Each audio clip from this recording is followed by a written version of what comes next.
Welcome to Relax Story, a place where gentle stories help you leave behind the noise of the day and slowly drift into a peaceful sleep.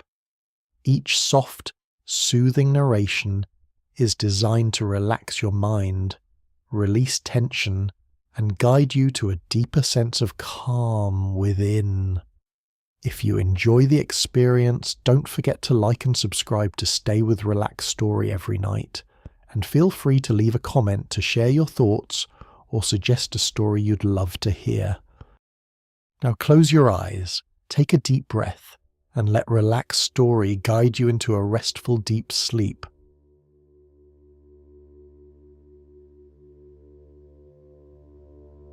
The path does not begin with light, but with the gradual narrowing of space, where the towering sandstone walls of the sick draw inward like two ancient gates, pressing the sky into a thin strip so fragile it seems it might vanish at any moment. And within that enclosure, each step does not merely move forward but slips backward through time, crossing more than 2 millennia, returning to an age when Petra was not yet a ruin, but a living centre in the south of Jordan, set within a valley embraced by red sandstone mountains, where the colour of stone does more than reflect light. It holds the traces of time itself, giving the city a name that feels almost symbolic, the Rose City, not for softness, but for a red that resembles a memory frozen and stretched across millions of years of geology. The gorge extends for roughly 1.2 kilometres, at times so narrow that 2 hands could touch both rock walls at once, while above, the height rises beyond 100 metres, diminishing every sound, swallowing it, absorbing it, as though the stone itself were listening. And the deeper one goes, the more the light is constricted, not extinguished, but filtered through layers of dense rock, becoming a muted glow, without clear source, without clear moment, until the very idea of the present begins to dissolve, yielding to another current of time, slower, deeper, and far more dense. This space is not merely a passage, it is a corridor of time. Each step inward feels like entering the body of something immense, where geology and history are no longer separate, where the veins within the stone resemble the rings of an ancient organism, recording the movements of the earth long before humanity existed. And in that near absolute silence, the sense of the outside world begins to fade, replaced by another awareness that there are places not meant to be seen from afar, but revealed only when distance has closed, when light has dimmed, and when attention has sharpened. Then the light ahead begins to change, not brighter all at once, but shifting slowly, as though the space itself were opening, layer by layer, and within the narrow slit between the rock walls, a vertical line of light appears, thin, sharp, and wholly unnatural, like a cut across the surface of reality. And at that meeting point between shadow and illumination, a form begins to emerge, not as an object placed within the landscape, but as something that has always been there, waiting to be seen. At the end of the gorge, where space suddenly widens, the façade of Khazneh stands towering, nearly 40 metres high, not assembled piece by piece, but released from the very rock to which it belongs, as though everything unnecessary had been removed to reveal a form that already existed within. And as the light spreads, each detail begins to surface, columns rising in near-perfect proportion, carvings executed with astonishing precision, lines so symmetrical that it is difficult to believe they were created within such a harsh environment. This is not a building set within a landscape. This is a landscape that has become architecture, The realization comes slowly, yet once it appears, it cannot be undone. For if this facade is only the surface, only the outermost layer of something larger, then what lies behind, what exists within, and what compelled human beings to abandon the act of building upon the ground, choosing instead to move into the rock itself, as though entering into direct dialogue with the foundation of the planet. This city is not a collection of separate structures, but a system carved directly into sandstone cliffs, a form of architecture created by removing material rather than adding it, and more than 2,000 years ago, under the rise of the Nabataean kingdom, hundreds of spaces were formed by this principle, from tombs to temples to theatres, all created through the same fundamental act, entering the stone rather than building from it, a choice that runs counter to most civilizations, where architecture is an accumulation, a layering, a rising upward. Here, everything unfolds in reverse, not building up, but going inward. This reversal is not merely technical, it reflects an entirely different approach to living within an environment, where humans do not impose form upon nature, but merge with what already exists, using terrain itself as defense, as temperature regulation, and as a system of resource management, especially in an arid land where water is not just a resource, but the condition of survival. Petra does not lie on a fertile plain, nor beside a great river, nor does it possess the conditions most ancient civilizations considered essential for growth, and thus the choice to live within the rock ceases to be strange, becoming instead a logical question, a response to circumstance, a strategy shaped by a deep understanding of terrain, climate, and risk. A narrow canyon allows control of entry. An arid desert demands sophisticated systems of water storage and distribution. A rugged landscape creates natural layers of protection against invasion. Stone, in this context, is no longer an obstacle. It becomes a shell, and perhaps more than a shell, a defensive system designed by nature itself, recognized, adapted, and completed by human hands. If the answer is not yet clear, perhaps the only way to approach it is through an assumption, a place where all knowledge of Petra disappears, where there are no maps, no history, only a narrow gorge stretching in silence, and a journey without a defined destination. In that space, each step slows, not because of the terrain, but because of the sense that something is waiting ahead, an undefined presence, and when the light nearly vanishes, when space tightens to the point that thought itself feels constrained, a shift occurs, not sudden, but unmistakable. Light opens, space expands, and from within the rock, a monumental structure emerges, not as something placed into the world, but as a part of the world that has chosen to reveal itself. It does not resemble a city. It does not resemble a temple. It resembles a secret not hidden, but withheld, until the distance is close enough to recognize it. Petra is not merely built. It is discovered layer by layer, step by step, moment by moment, and that experience, the transition from not knowing to recognition, from darkness to form, may be the first reason this place is not only a geographic site, but a question that has endured across thousands of years. A question not only of how humans build, but of how they exist, adapt, and find meaning within a world that is not always designed for easy survival. And if somewhere in the world, within a completely different space, where light is not constricted by stone, where sound is not consumed by ancient walls. A small sign remains. It may be the only thread connecting the present to this journey, a quiet confirmation that no matter how vast the distance, curiosity can still cross it, and if forgotten cities such as this continue to reveal themselves, then the journey itself may continue, slowly but without end.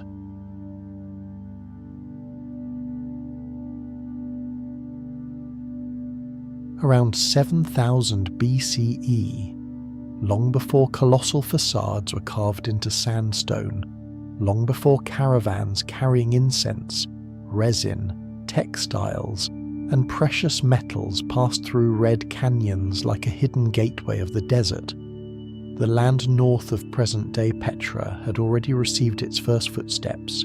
At Beda, only a few kilometers away, archaeology preserves the traces of a world far smaller, far quieter, yet far more significant than its modest appearance suggests.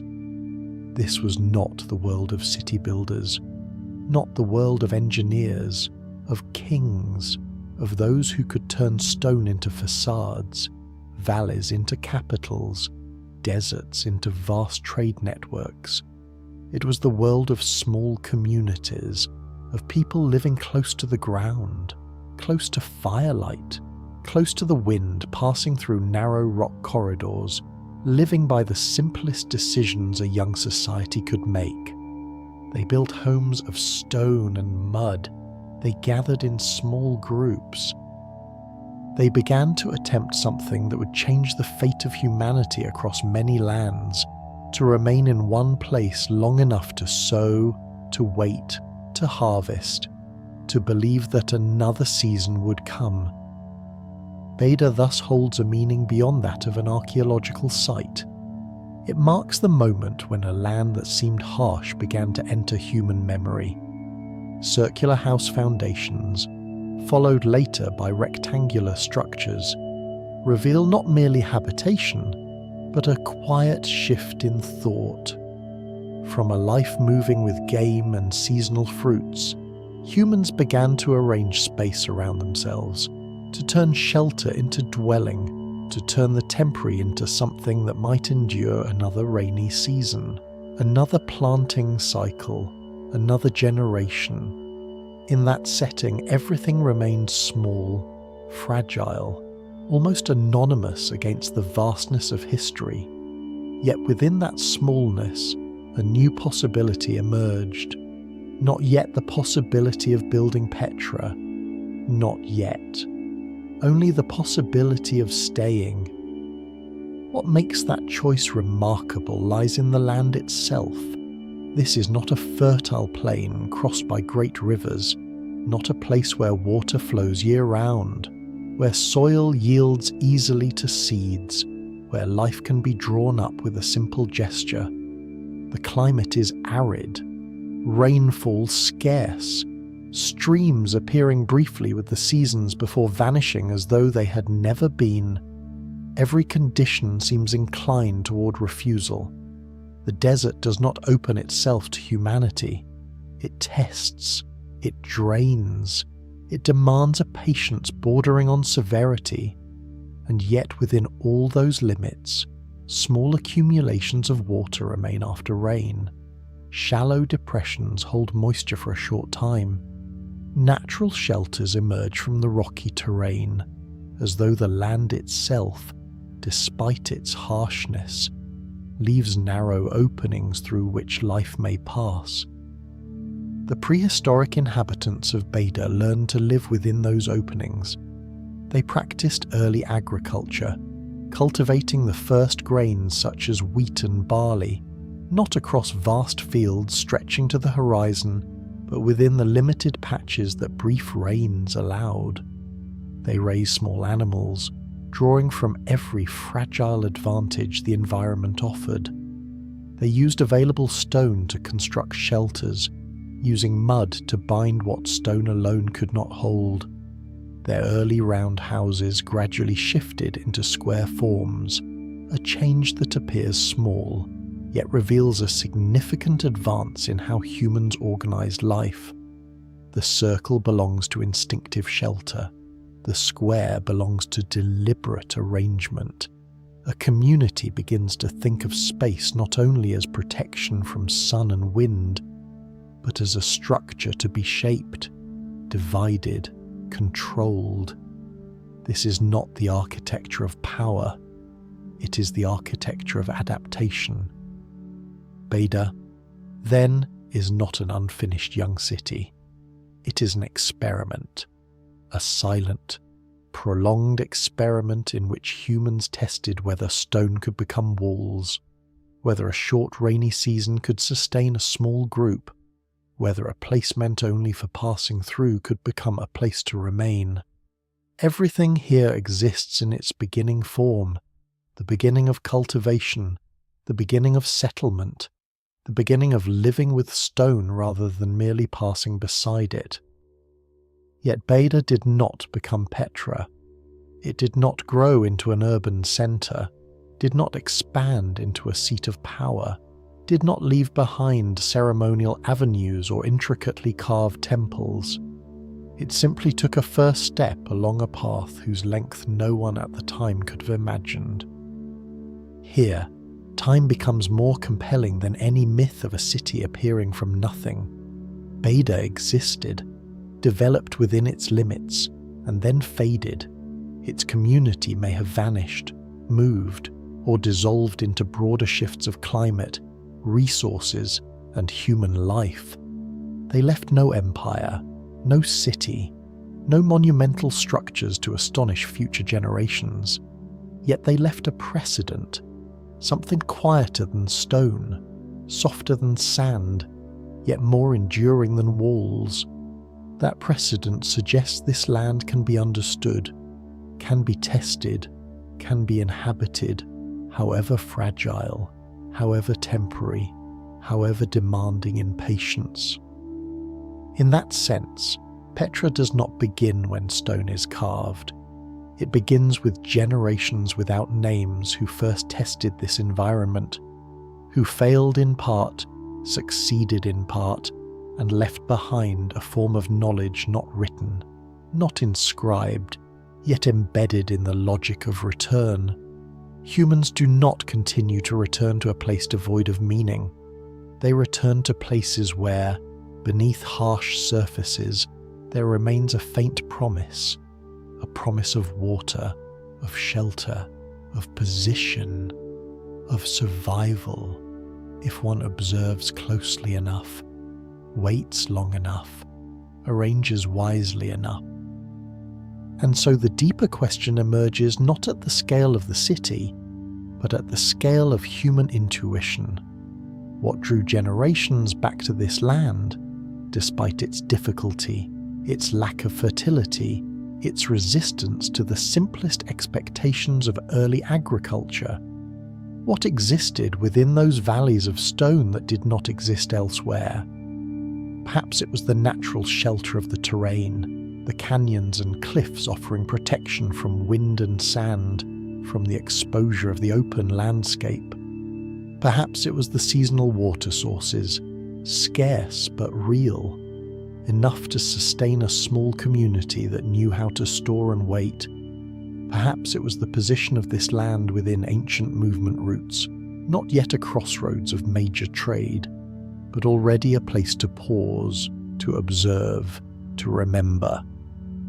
Those who lived at Beda have no names in written history, no portraits, no accounts of their own voices, no king rises to claim their work, yet they were the first to find water where it does not reveal itself. The first to see that stone is not only an obstacle, but a support. The first to demonstrate that within an environment seemingly suited only for passage, a life can exist, small, brief, yet real. Their seemingly modest choices to remain, to plant, to build, to attempt another season, created a chain of consequences stretching across millennia. History does not always begin with the sound of drums. It begins with a group deciding to stay one more night. From a scientific perspective, this clarifies an essential truth. Petra is not accidental, not a sudden inspiration of a later people, not a miracle in the desert. The region possesses a unique combination of conditions: terrain sufficient for protection, seasonal water sufficient for persistence, proximity to movement routes sufficient to later become strategic advantage. These conditions alone cannot create a city. They do not produce temples, markets, tombs, or centers of power, but they are enough to anchor human presence across generations. Enough that each return is not a beginning from nothing, but a continuation of a quiet memory embedded in the landscape. Petra, in its deepest sense, is the result of many attempts by humans to read the same stone under different lights of history. Then a gentle possibility opens, like wind through a canyon. What if those first footsteps had never occurred? What if there were no Beda?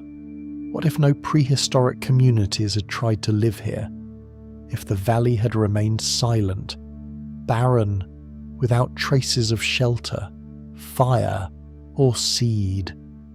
Later travellers might still pass, still see the red stone, still sense the enclosure of the terrain, but perhaps they would not recognise its potential as quickly, as clearly, as deeply.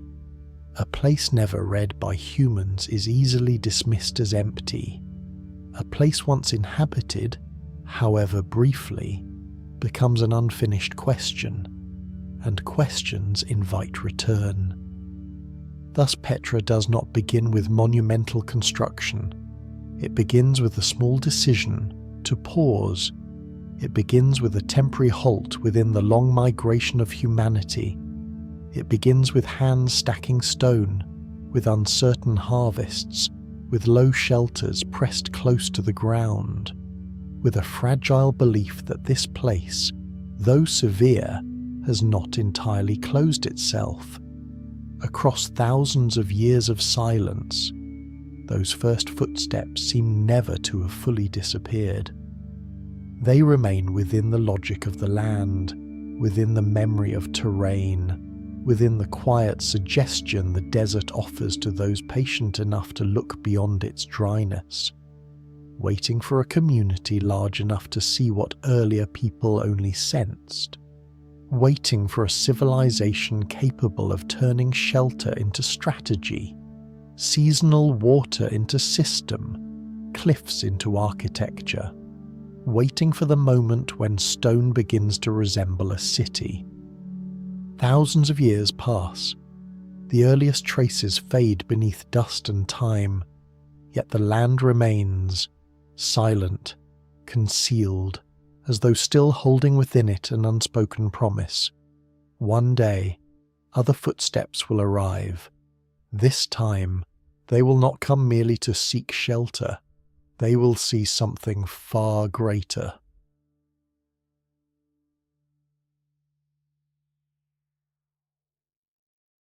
In the 4th century before Common Era, as the shadow of Alexander the Great had only just withdrawn from the map of history, leaving behind a fractured world of Hellenistic kingdoms stretching from the Mediterranean deep into Asia, an invisible network began to take shape, not built of stone or walls, but of footsteps, of camel caravans, of long ribbons of sand roads drawn like thread stitching together two halves of the world, where frankincense from the southern Arabian Peninsula was carried across arid deserts, passing through the Levant, until at last it reached the ports of the Mediterranean, where its scent dissolved into rituals, temples, distant palaces, forming a slow yet unbroken current of trade, like the deep and measured breath of a vast body no one could ever fully see.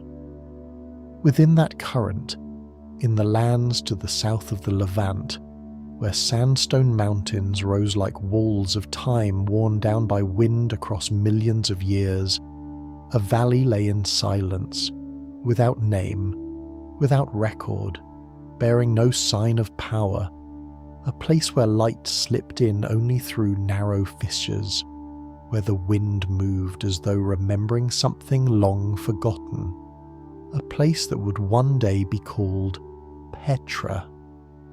The first people to enter that space carried no banners, raised no fortifications, declared no claim.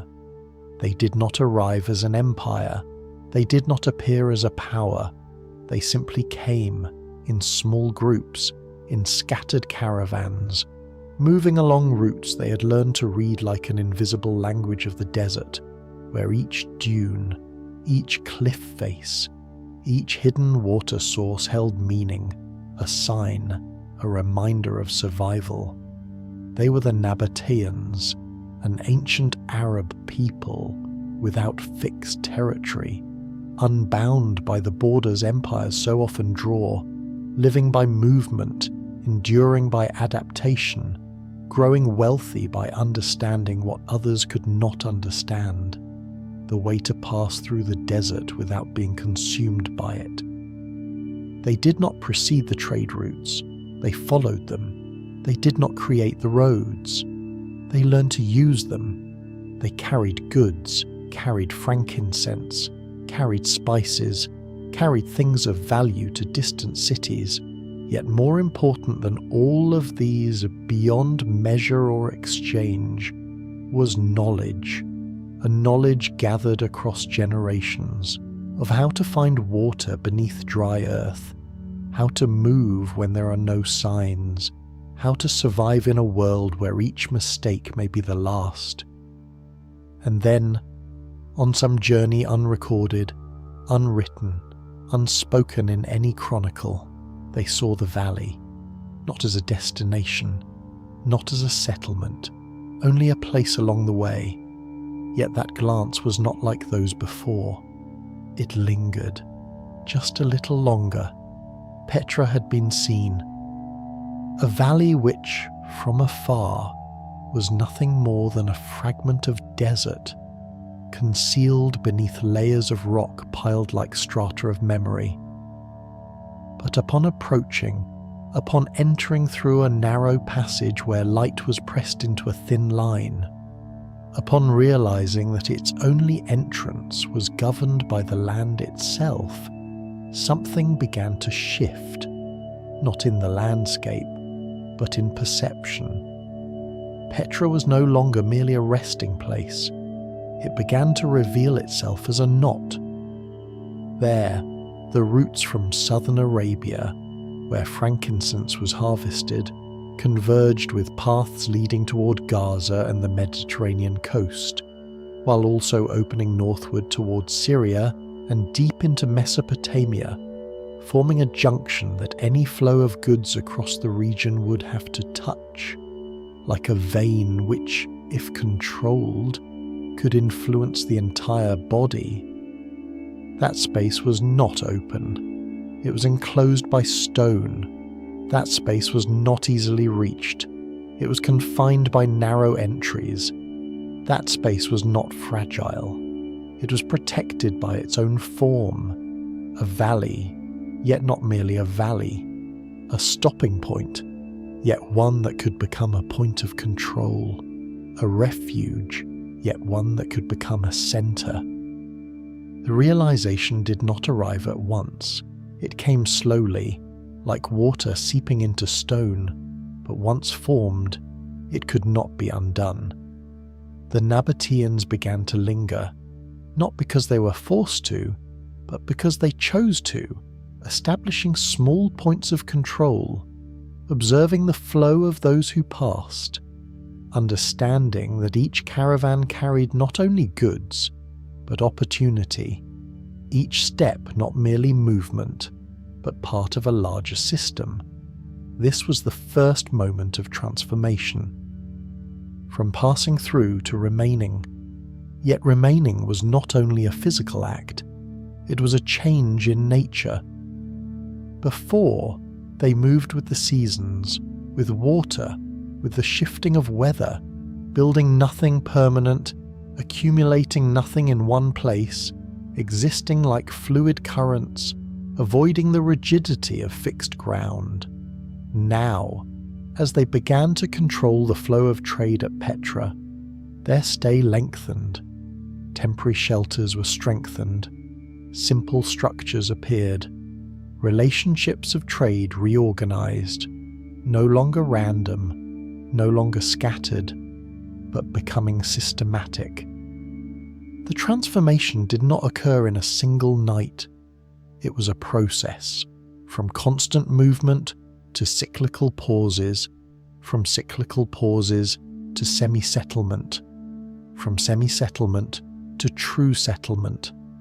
A decision slowly took form, not through words, not through decree, but through repeated actions, day after day, until it became a reality that could not be reversed.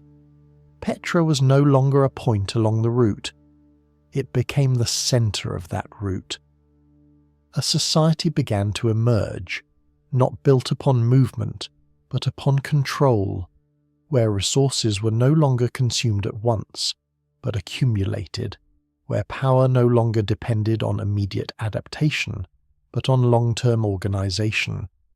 And once they remained, they did not merely endure, they began to control. The trade routes, especially the frankincense route from southern Arabia, passing through Petra, were no longer free currents. They were directed, observed, regulated. The Nabataeans allowed merchants to pass, provided water in a land where water was dearer than gold, offered protection in a place where danger could rise from any direction, and in return they levied fees, not as isolated exchanges, but as a system where each unit of goods, each step, each journey became part of a mechanism that generated value. Petra gradually became a station of transit, where goods did not simply pass through, but were held, exchanged, assessed. At the same time, it became a station of toll, where power was expressed not through direct force, but through the control of flow. Resources began to gather: gold, incense, spices, things that could be held, but more importantly, things unseen: power, influence, control. Petra was no longer a point on a map. It became a system. A system. That choice was not accidental. The Nabataeans, with knowledge gathered over generations in the desert, recognized three elements few could perceive together. Petra's position lay at the convergence of major trade routes, enabling control of goods. Its terrain offered natural defense without the need for vast walls.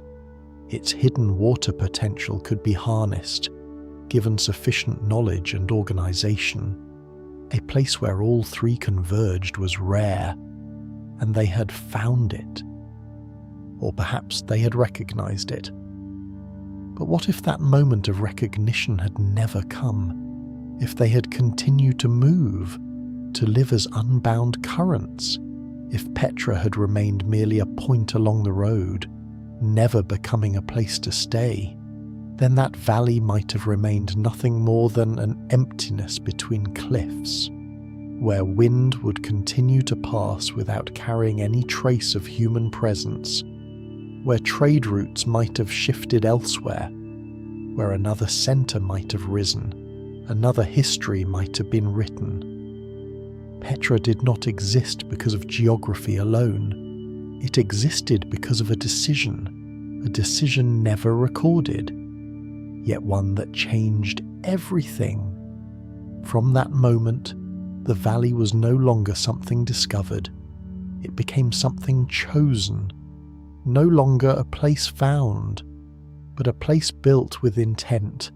A people had stopped, a direction had turned, a history had begun to branch, yet the stone remained. silent, unmoving, waiting for something that had never happened before.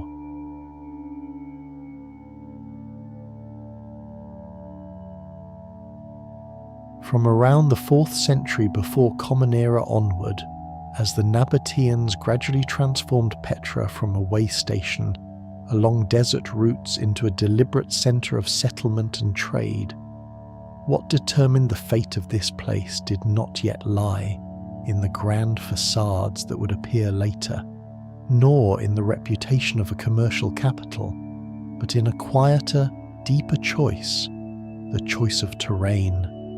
Petra did not rise upon open ground, did not spread across a plain like many ancient cities, but withdrew into a vast system of valleys enclosed by sandstone mountains, where stone both allowed human habitation and imposed severe limits that only a people patient enough, perceptive enough, attuned to their environment could accept.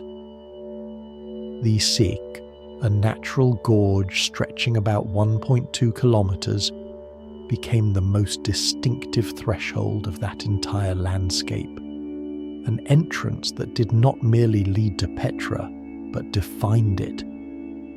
For from the very first moment it revealed that this city did not choose to present itself openly to the world. It chose to withdraw into stone, to live behind stone, to let stone receive the first gaze in its place. In a semi-arid region of narrow canyons, sheer cliffs, sandstone easily shaped yet vulnerable to erosion, constantly facing flash floods, earthquakes, landslides, and weathering. The choice of Petra cannot be understood as a simple aesthetic decision.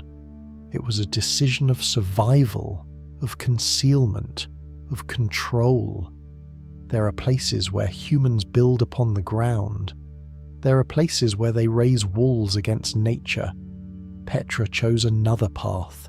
Petra made nature itself the first wall. From the outside, the eye is easily captured by the beauty of stone, by the shifting red hues under the sun, by the almost unreal presence of facades emerging from the mountain.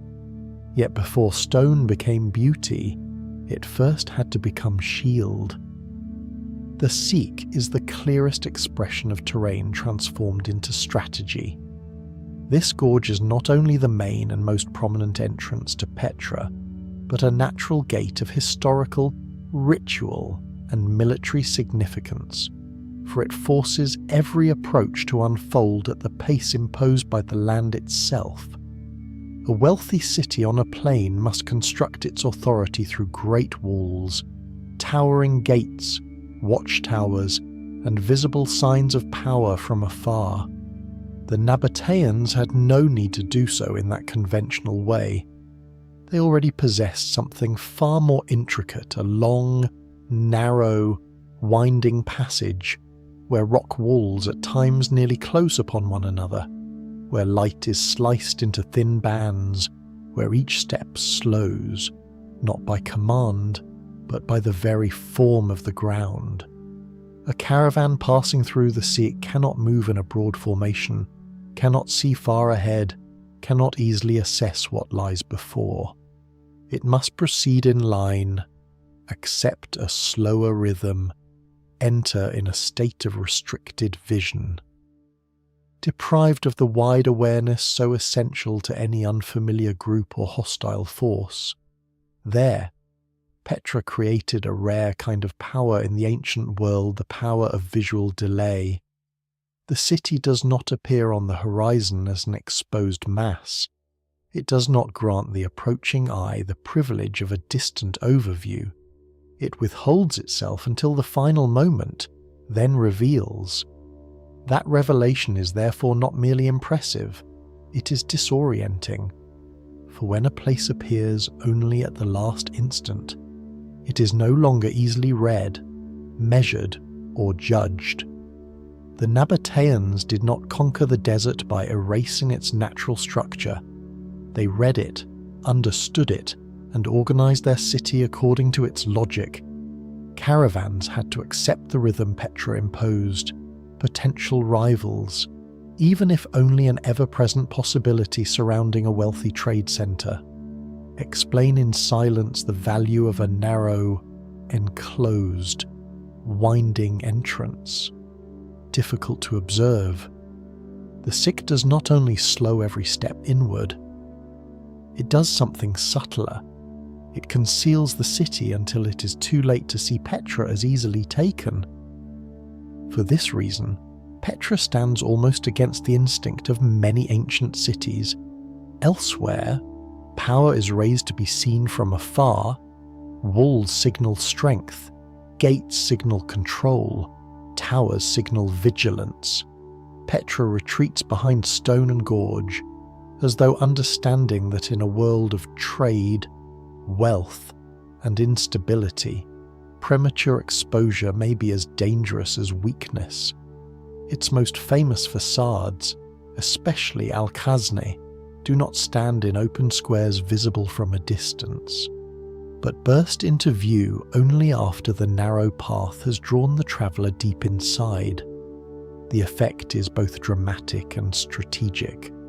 Dramatic, because it turns revelation into a nearly unreal opening, where architecture seems not placed before the mountain but born from it. Strategic, because it reduces the city's exposure to outside observation. A wealthy trade centre always faces two clear dangers: being easily detected and being quickly approached from many directions. Petra reduces both risks through its terrain. When a city does not fully reveal itself from afar, estimating its scale, reading its layout, observing its approaches, or finding its weaknesses becomes far more difficult. Here, vision and strategy merge. Stone does not only block sun and wind, it conceals information. Some cities display power as a challenge. Petra holds its power in a state of controlled ambiguity. For a wealthy city in the desert requires more than beauty. It requires unpredictability. It requires inaccessibility. It requires resistance to being read. Yet concealment alone is never enough. A place that seeks to endure must not only evade the gaze from outside, but learn how to live within its own refuge. It is here that Petra's rock-cut architecture reveals its true depth.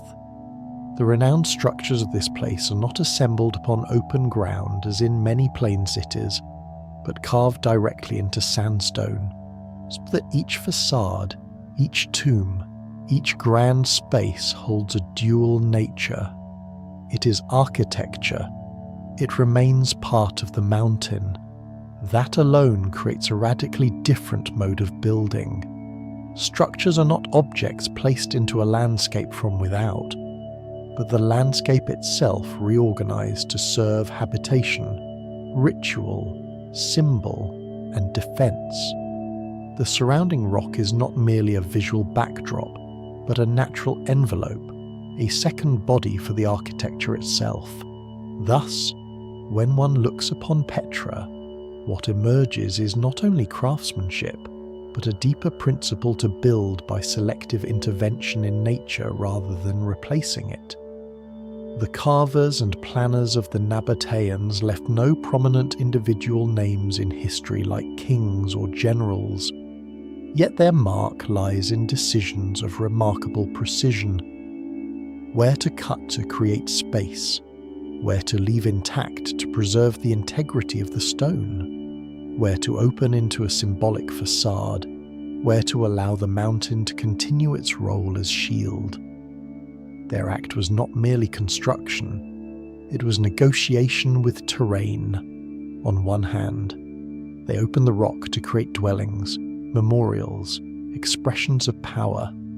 On the other, they allowed the rock to continue what only rock can do: protect, absorb, support, conceal. Petra, therefore, does not resemble a city placed within a valley. It resembles a second skin grown from the valley itself. Yet the defensive advantage of terrain never comes without cost. Petra lies within a semi-arid region, but paradoxically that very dryness must confront the danger of sudden floods, especially in narrow and steep areas like the Sick.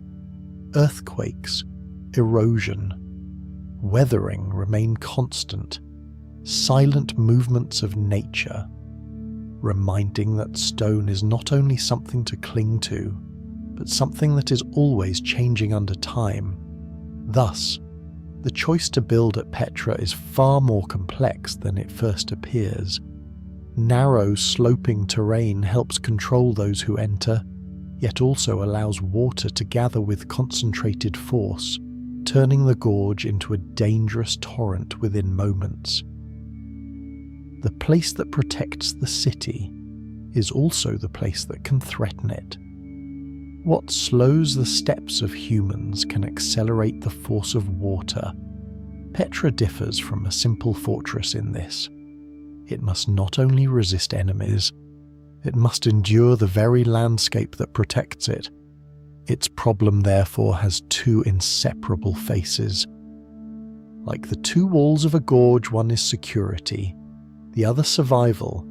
One is concealment, the other adaptation. One is strategy, the other technique. Only a highly organized society, capable of observing its environment with precision and transforming that knowledge into practical solutions, could remain long in a place both sheltering and dangerous. At that fragile threshold, Petra emerges not only as a beautiful city, but as a problem of survival solved through collective intelligence. In other words, Petra does not only need to be hidden, Petra must be sustained. Thus, if one returns to the central question of this entire account, why carve into the cliff? The answer lies not in a single cause, nor in any unusual aesthetic gesture of the ancient world. The answer begins with the reality of terrain. The Sick extends for about 1.2 kilometers. Petra lies within a system of valleys, gorges, and sandstone mountains, where control of access was already prepared by nature. The next answer lies in strategic logic. Building into the cliff reduces exposure, increases natural protection, turns the terrain itself into an organic part of the city, creating a form of landscape fortress without the need to recreate it entirely with massive artificial walls in a wealthy yet uncertain trade region. That is both a practical and intelligent choice. And then there is a deeper layer, the one that allows Petra not only to exist, but to become legend. Imagine if this place had been built upon an open, flat valley, easily visible from afar. If caravans could perceive the entire city from the horizon, if there were no moment when the stone wall suddenly parted to reveal a carved façade like a dream made real, Petra might still have been an important trading point. Yet it would likely have lost two elements that define its identity beyond replacement: strategic strength and the near surreal sense of secrecy when the city reveals itself only at the final moment. Some places are remembered for scale, some for power. Petra is remembered because it understood a rare truth that sometimes the best way to endure is not to stand before the world, but to learn how to merge with what the world assumes to be lifeless. The Nabataeans chose the right terrain, but choosing where to hide does not mean knowing how to live there.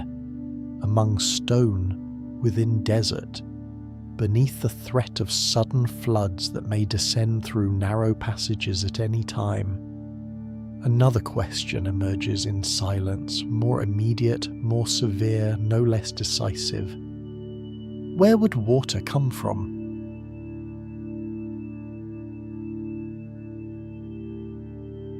In the final centuries before the Common Era, extending into the early centuries after it, as Petra entered a phase of vigorous expansion under Nabataean hands, it ceased to be a vague stopping point at the desert's edge.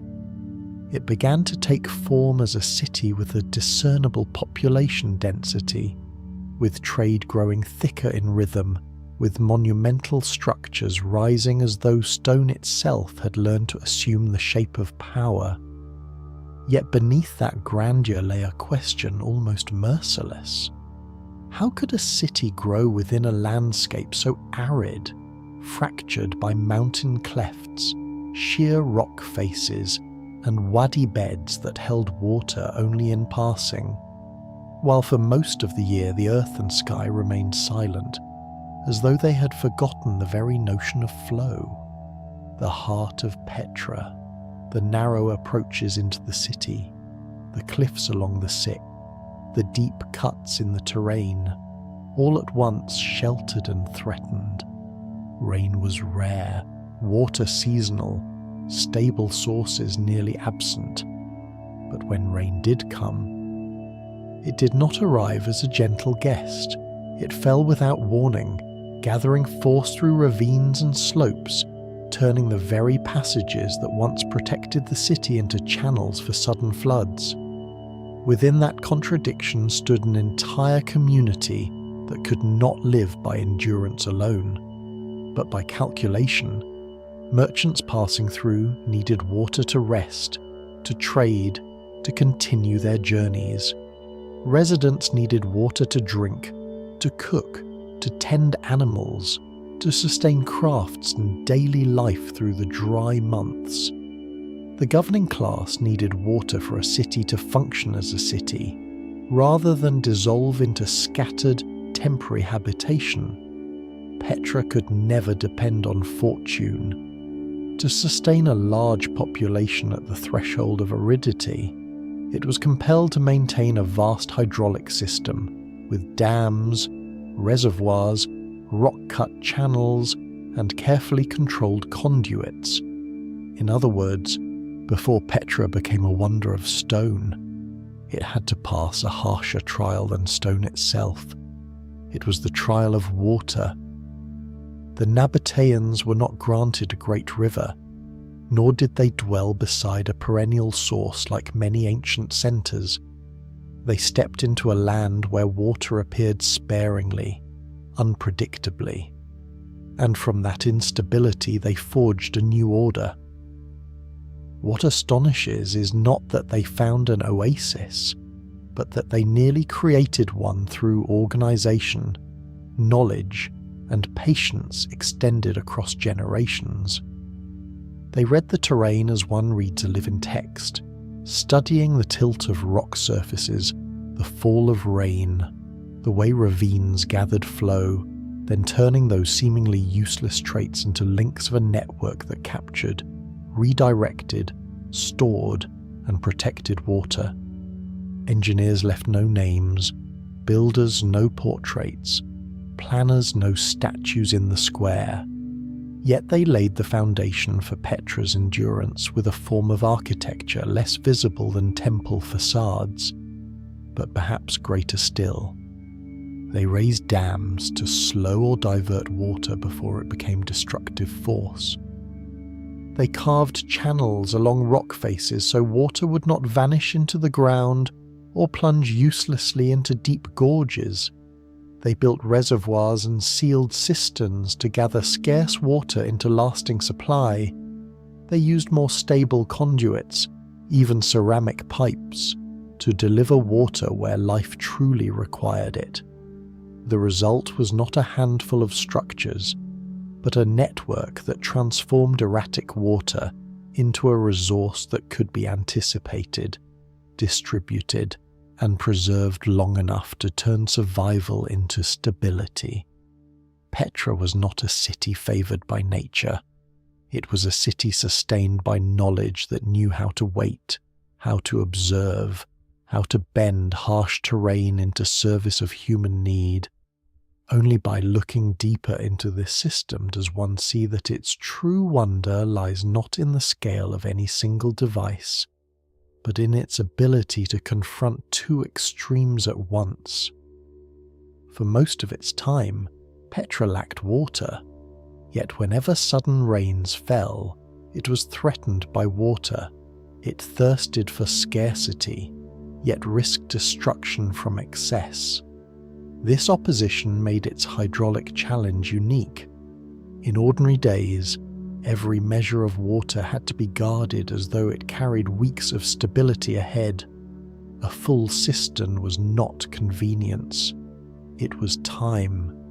It was sustenance in another form. It was the city's breath through the dry season. But when rain struck the ravines, narrow passages and steep wadi beds could become conduits for a different force entirely, where water was no longer something to be gathered in drops, but a mass capable of sweeping through inhabited space with terrifying speed and strength. In such conditions, Petra's water engineering bore not only the task of storage, but another, less visible yet essential role to protect the city from water itself. Diversion works reveal that the Nabataeans refused to stand idle before nature's will. They intervened in the course of flow, they bent its path, they compelled it toward less dangerous routes. Rock-cut channels and controlled distribution systems show a network at once open and closed, adapting to terrain while imposing order upon it. Petra's greatness does not lie in having water. Many places have water. It lies in the fact that the Nabataeans compelled water to serve the city's order, rather than forcing the city to bow before the climate's unpredictability. That moment marked a quiet turning point, for when water came under control, Petra began to change its very nature. A way station may live by chance. A true city cannot. When the water system became stable enough, Petra ceased to be merely a place where caravans paused for a night, exchanged goods, and vanished into the red horizon. It became a place where people could remain long enough to build daily life, long enough for crafts to flourish, long enough for ritual spaces to take root, long enough for monumental works to rise as proof of a society grounded beneath its own feet. The refined management of water opened the path to widespread habitation in a dry land. The vast hydraulic system allowed the city to sustain a larger, more enduring, more complex population. International merchants came not only for its position along desert routes, but because they knew the infrastructure here was reliable enough for exchange to unfold in safety and continuity. Residents could remain because the city no longer lived on the fragile rhythm of scarcity. Administrators could organize taxation, accumulate wealth, maintain institutions, and commission great works because a stable material foundation lay beneath all symbols of power. Water, in this sense, did not merely sustain bodies, it sustained the structure of society. It allowed commerce to endure. It allowed power to endure.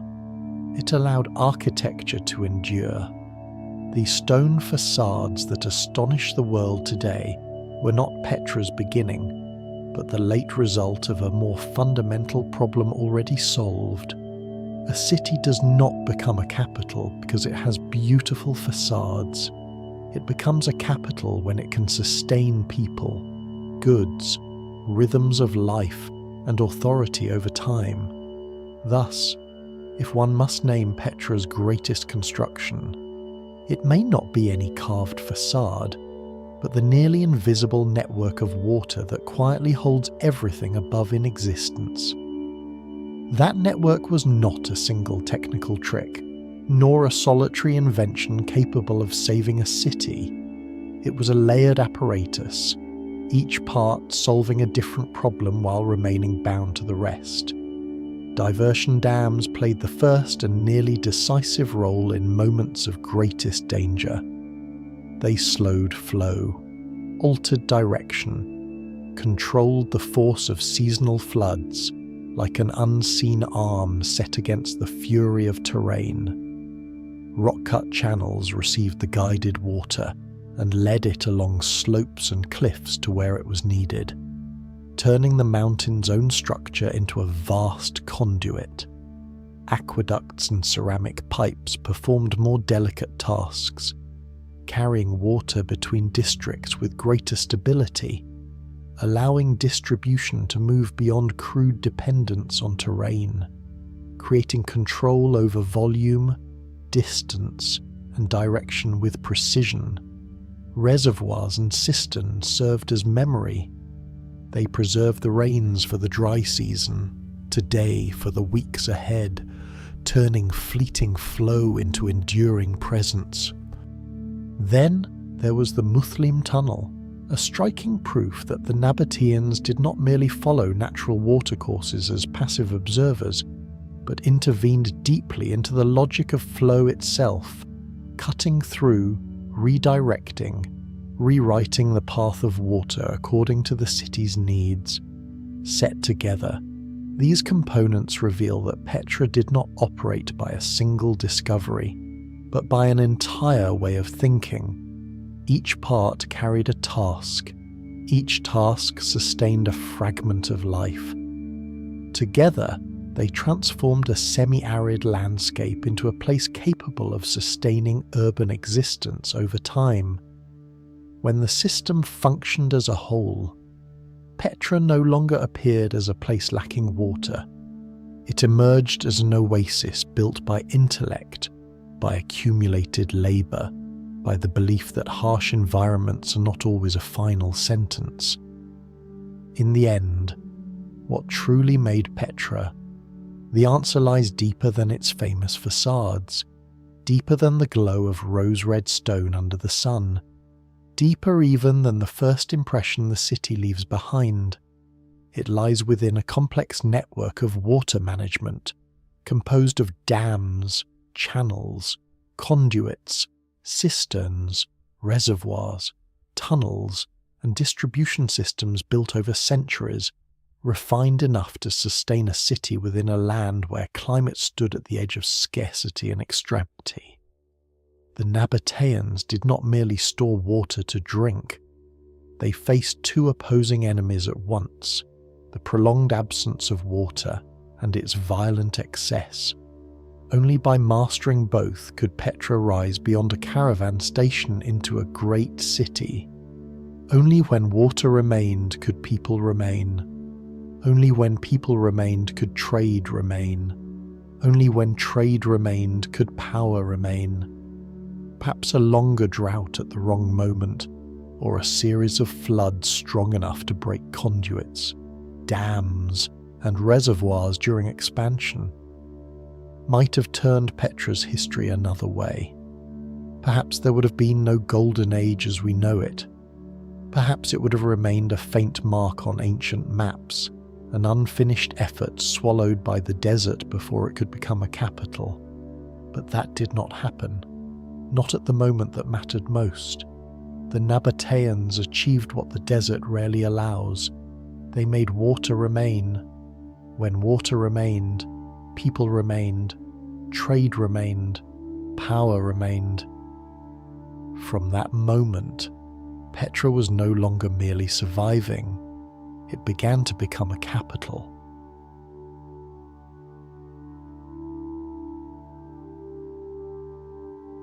The first century before the Common Era opened for Petra, an era in which red sandstone ceased to be a silent wall and became the foundation of an awakening capital, where urban axes stretched like veins through mountain clefts, leading to monumental rock-cut facades catching the desert light at dawn, where ritual spaces, residential quarters, public works, and a skillfully managed water system formed a coherent whole, giving the sense of order and authority, where a large population, from 10 to 30,000 inhabitants, blended into the rhythm of a thriving commercial kingdom, where each step along a narrow path told a story of structure and wealth, where Petra no longer hid itself but emerged as the heart of Nabataean civilization, powerful within the arid desert.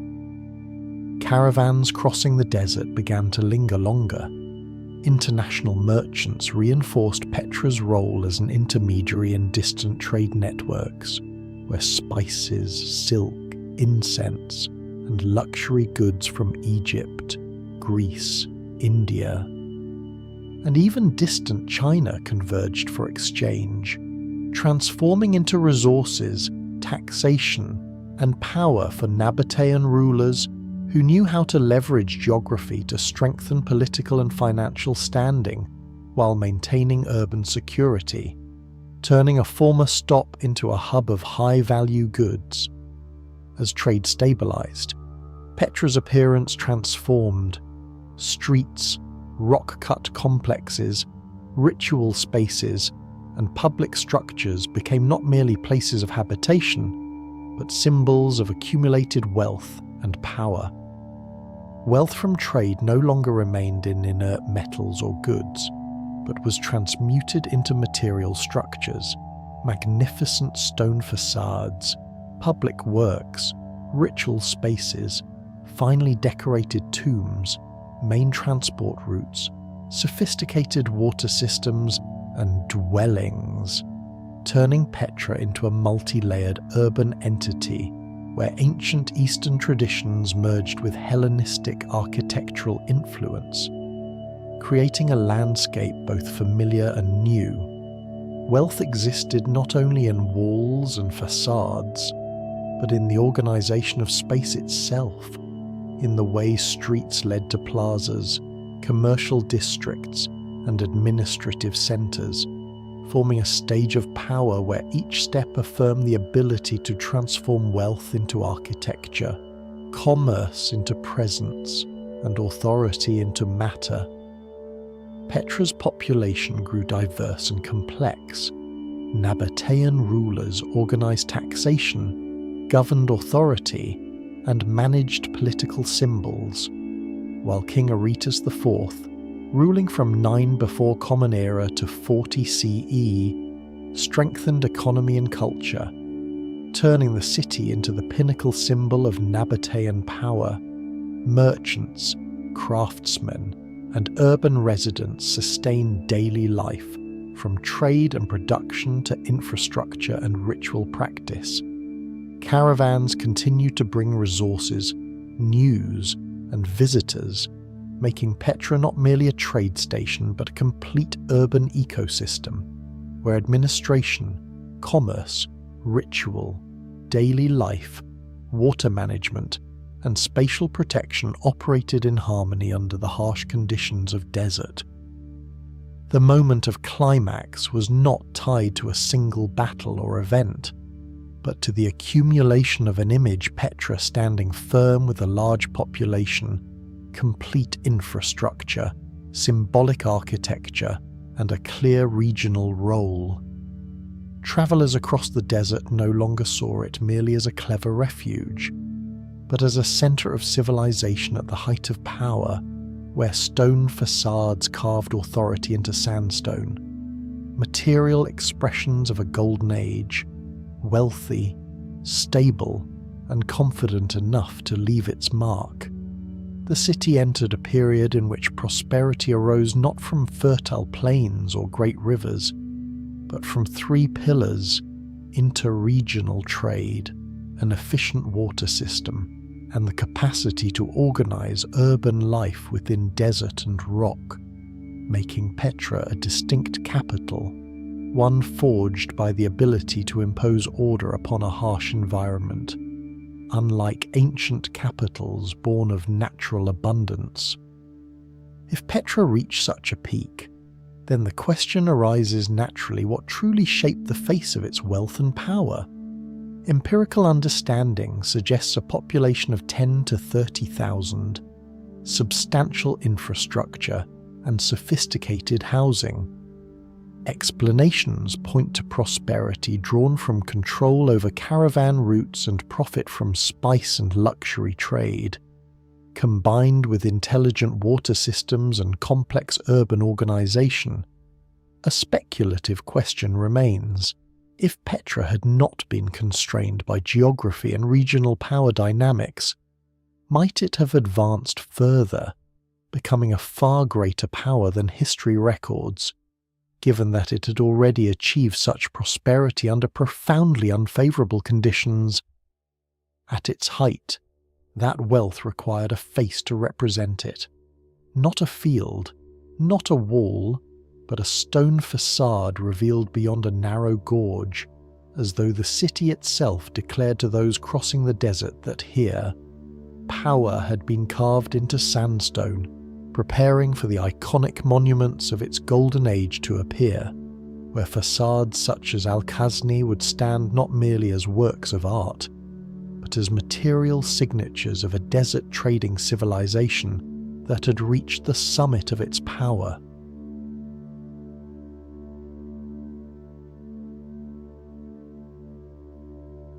At the dawn of the 1st century AD, Petra had entered the height of its prosperity under the rule of the Nabataean kings, no longer merely a refuge hidden within rose-red cliffs. The city had become the wealthy capital of an Arabian kingdom whose influence reached deeply into the Hellenistic world in the early Roman era. As one passes through the narrow gorge of the Sick, dim light seeps slowly along the rock walls, holding within it the shadows of millions of years of geology, before suddenly a colossal mass bursts into view, a towering form nearly 40 meters high, symmetrical, immense, carved directly into a single block of pink sandstone, appearing as though it had long awaited the arrival of any who would enter the city. This moment is not simply the sight of architecture, but the experience of a staged narrative where darkness, confinement, anticipation, and then the sudden emergence of a commanding form combine into a stone theatre, shaping from the very first glance the face of Petra itself. This visual strategy does more than highlight Khazneh. It imprints upon the mind the idea of power and wealth accumulated across generations of Nabataeans. The name the Treasury is bound to local legends that a hidden treasure once lay within the urn atop the façade, the bullet marks still visible upon it as traces of attempts to seize what was believed to be concealed there. Yet archaeology suggests that the structure was most likely a royal mausoleum, serving a funerary purpose.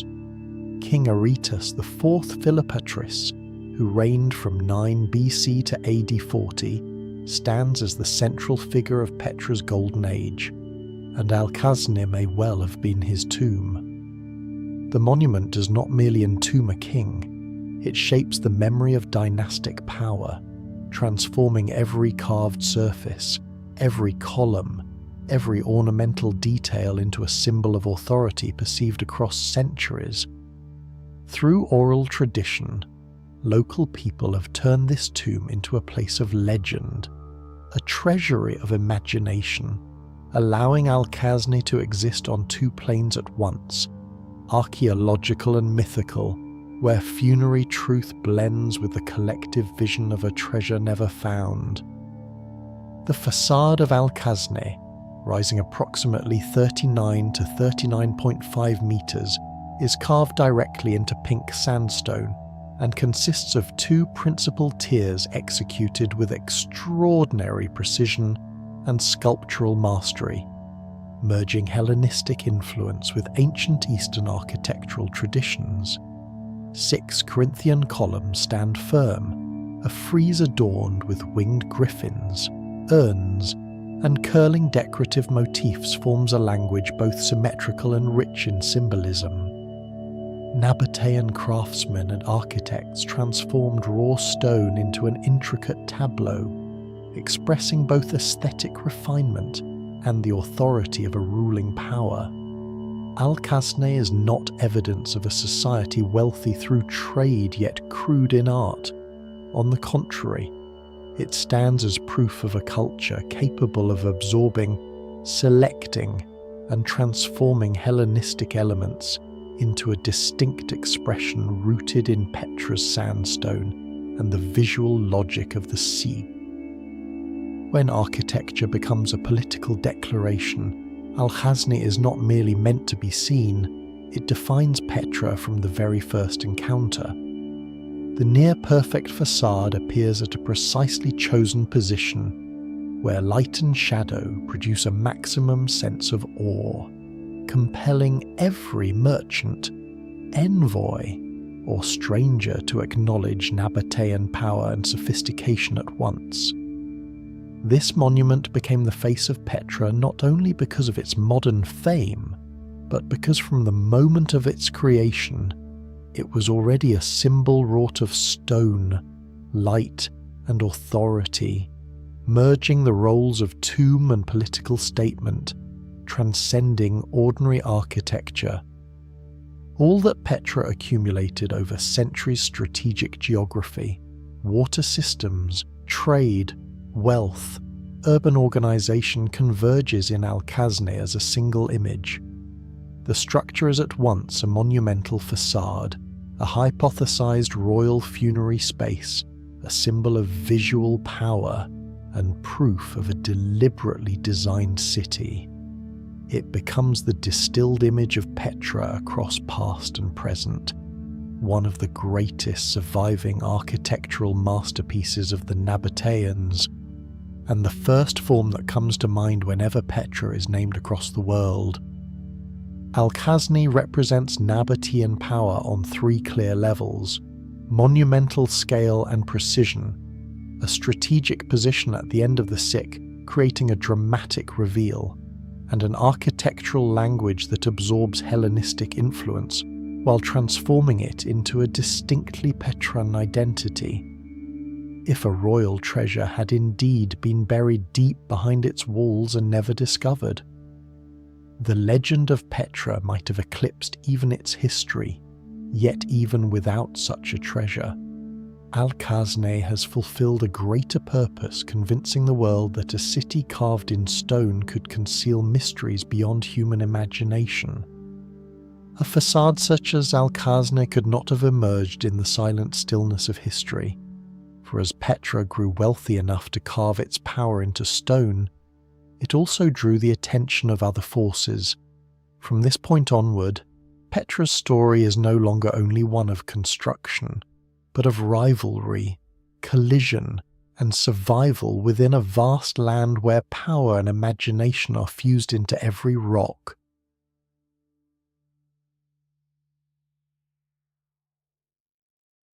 Petra was once a remote stop within a vast desert, where winds from Arabia carried sand and the scents of distant resins.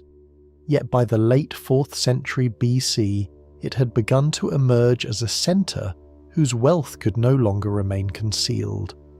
The Nabataeans, an Arabian people living along the borders of Syria and Arabia, exploited their strategic position to establish scattered settlements along trade routes linking the Euphrates to the Red Sea, forming a desert network both sophisticated and elusive. Petra, nourished by caravans bearing incense, resins, and precious goods from Egypt, the Mediterranean, Syria, and Phoenicia, began to appear as a prize too valuable for any power to ignore. The city grew rich not merely through accumulation, but through its ability to align the needs of merchants with the logic of caravan routes, ensuring that every journey passing through left a lasting impression of prosperity and latent power. The wealthier Petra became, the more it attracted the attention of Hellenistic forces, who saw not only material riches but a strategic node linking desert and sea, a crossroads through which the flow of Levantine wealth could be controlled.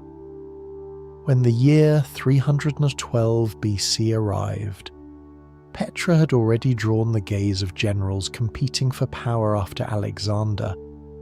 Demetrius I, Poliorcetes, son of Antigonus I, was dispatched to test the city's strength, launching a sudden raid in hopes of seizing the Nabataeans' unseen treasures. The attack failed to achieve its aim, for Petra, though not a massive fortress like the great cities of the plains, had been prepared with defensive strategies both flexible and cautious. The outcome was not merely a defeat for Demetrius, but the first clear sign that Petra was both wealthy and difficult to subdue, a city whose defensive capabilities commanded the respect of Hellenistic powers.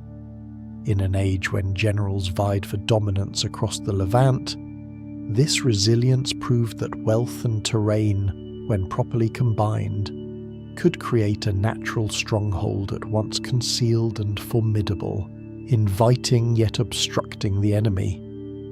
The terrain of Petra was not a rigid wall of stone, it was a silent weapon, skillfully employed by the Nabataeans. Narrow gorges, winding entrances, and steep cliffs forced any large army to slow its advance, narrowing its vision and limiting its ability to deploy fully. The city concealed itself behind layers of rock, difficult paths, and rhythms of life that never revealed its full scale, turning every step of an outsider into a challenge. Without constructing massive fortifications, the Nabataeans used the landscape itself as their first line of defense, transforming geography into strategy, ensuring that every attempt at intrusion was delayed, exhausted, and often defeated from the outset. Nabataean strength did not arise from overwhelming numbers, but from flexibility, negotiation, and desert strategy. The city did not survive by walls and cliffs alone. Its people understood when to avoid direct confrontation, while making themselves indispensable as trading partners to larger empires. Trade routes became instruments of diplomacy, and warfare was not always destruction. Endurance, adaptation, and the ability to avoid premature absorption defined true victory. Thus Petra endured for centuries among stronger rivals, maintaining its role at the heart of the Nabataean network without losing its identity. The region surrounding Petra was never at peace. After Alexander, the Seleucids expanded their influence, exerting continuous political and military pressure, while the Hasmoneans, having displaced the Seleucids, established an independent state in Judea with Jerusalem as its capital. The balance of power constantly shifted. New dynasties rose, spheres of influence changed, and trade routes adapted accordingly. Petra existed within these moving boundaries, not only facing passing armies, but reading the broader context, adjusting its strategies, and preserving its autonomy without being consumed by any one force. At the height of this narrative lies the paradox of Petra's enduring existence. Hidden among stronger powers, the city retained its central role within the Nabataean kingdom for centuries, not ostentatious like the empires of the plains, yet resilient, difficult to conquer, and sufficiently adaptable to survive waves of regional upheaval without being erased. This survival was no accident. It was the result of skillful use of terrain, refined commercial strategy, and remarkable adaptability within the Hellenistic world. Three key elements ensured Petra's endurance: defensible terrain, desert mobility and adaptability, and commercial value that made Petra both a target and an indispensable partner. Had a great empire seized Petra early and fully controlled the desert routes, the city might have become an ordinary administrative station, losing its symbolic Nabataean identity. Instead, through prolonged independence and resistance to early absorption, Petra stands as a living testament to strategic intelligence, to the strength of remaining both hidden and present among empires. Petra survived the first hands that sought to grasp it by force. Yet such endurance could not last forever before every empire. A time would come when Petra would not be taken by sudden assault, but absorbed into a greater order, one called Rome.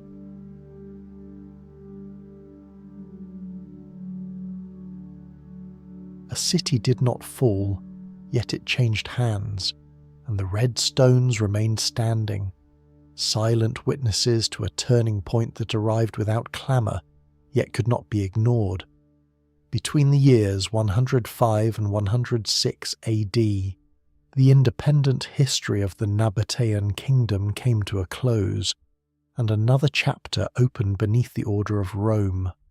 Across the deserts of Jordan, Petra didn't vanish. The cliffs, the narrow passages, the winding roads cut through rose-coloured rock held their form.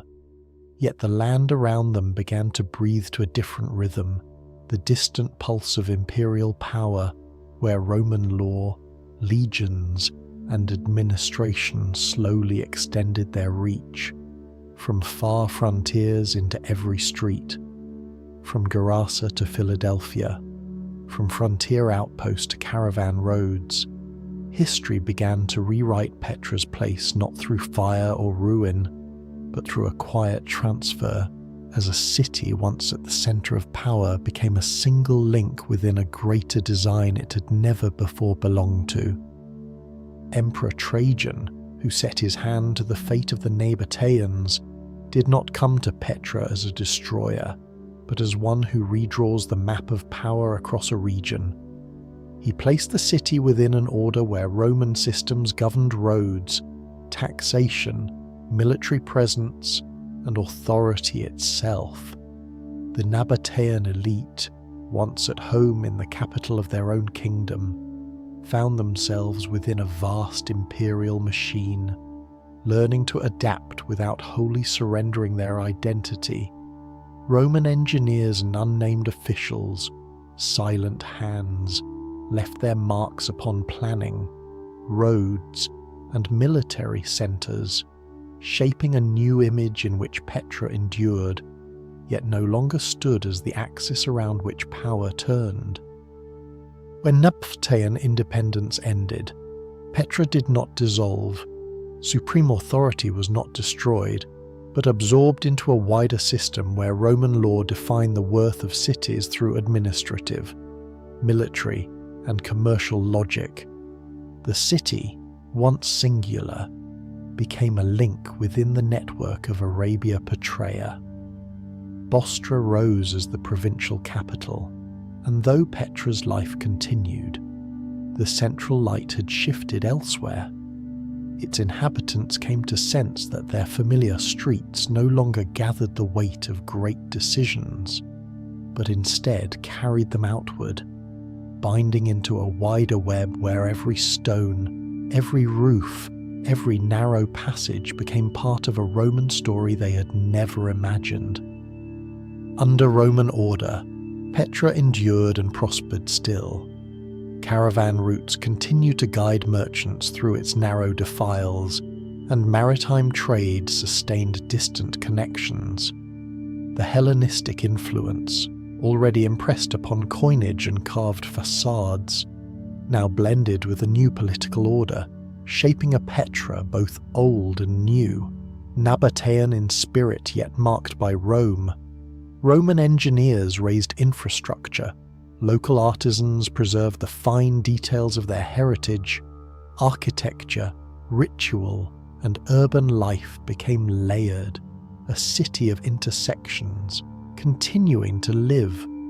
Though no longer the independent centre it once had been, houses remained full, streets still stirred with life. Yet each passing year drew Petra further from its original stature, yielding to a mingling of cultures, powers, and forms. The paradox of this moment lay within Petra's very survival. The city was not destroyed, not erased, and yet by enduring within a greater empire, its Nabataean essence slowly faded. Roads still carried merchants, markets still thrived, people still walked the rose-red steps, but the light of authority and self-rule had moved on. History, in its patient way, began to write Petra anew as an important link, no longer the independent heart of the desert. Had the city been ruined, the loss would have been visible, yet in its survival, the loss was quieter, deeper, the loss of position, of identity, of power once defined by itself, now absorbed into a distant and foreign order. Roman annexation did not erase Petra from history at once. The city continued to flourish within the administrative, commercial, and cultural web of Roman Arabia, yet its position had shifted at its very core. From an independent centre of power, it became a node within a larger system, where Hellenistic, Nabataean, and Roman influences converged. Had Petra remained independent longer, its architecture, rituals, and urban life might have remained more purely Nabataean. Instead, absorption transformed it into a growing crossroads of cultures, where each layer of stone, each road, each alley bore the marks of past, present, and a subtle blending with Rome. Petra endured scrutiny, survived transition, and stood beneath a new imperial order. Yet there were forces beyond the reach of both Nabataean and Roman power. Stone remained firm, the city adapted, but beneath it, deep within the desert, the ground would one day tremble, a reminder that power is never eternal, and that time leaves its mark even upon cities that seem unyielding.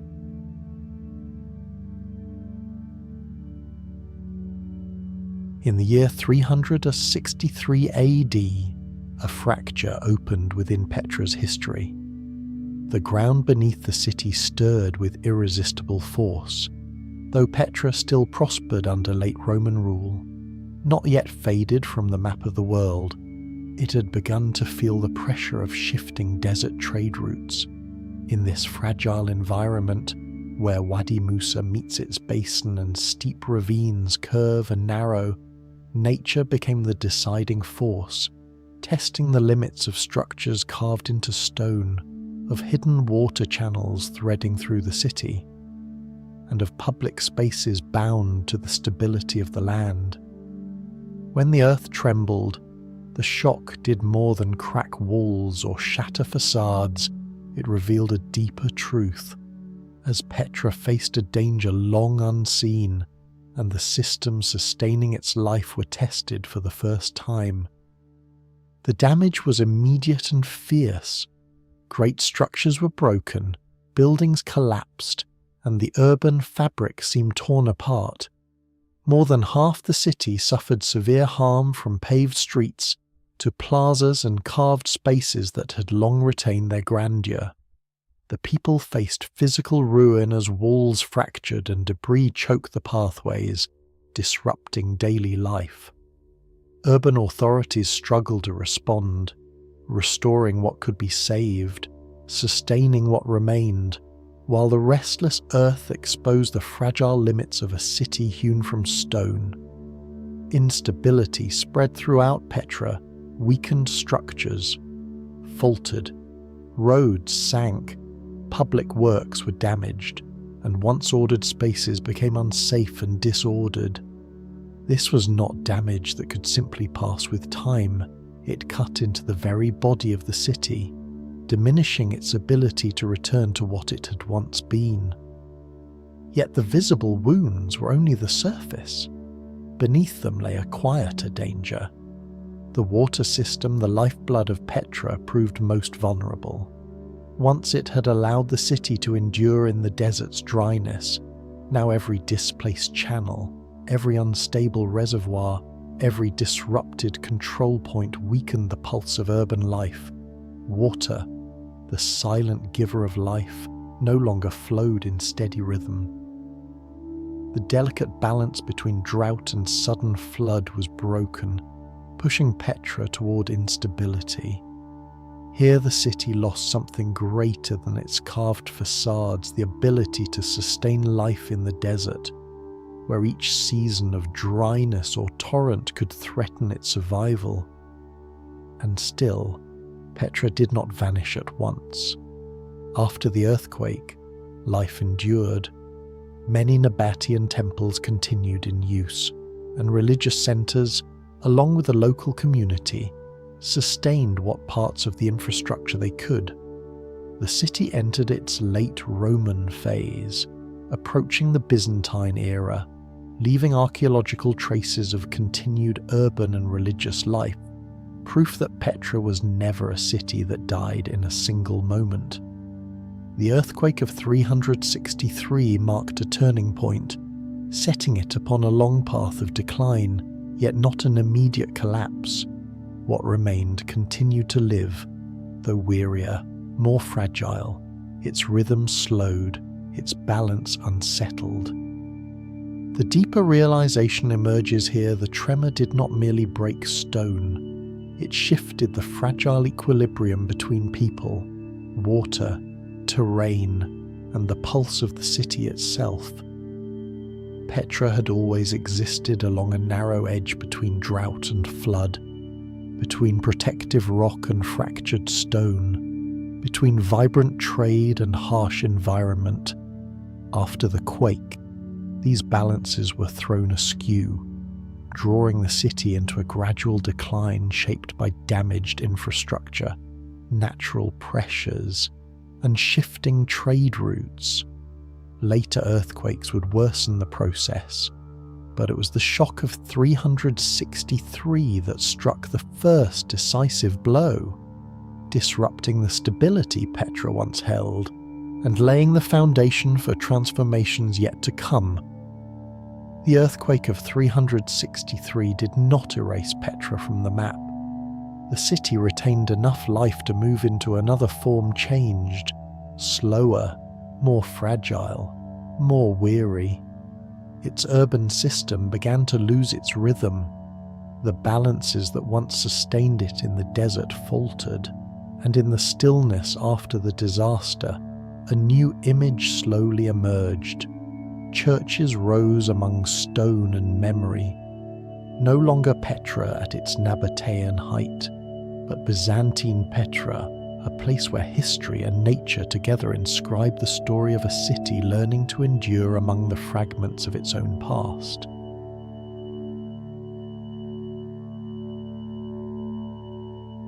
After the earthquake of 363 CE, Petra did not fall into silence.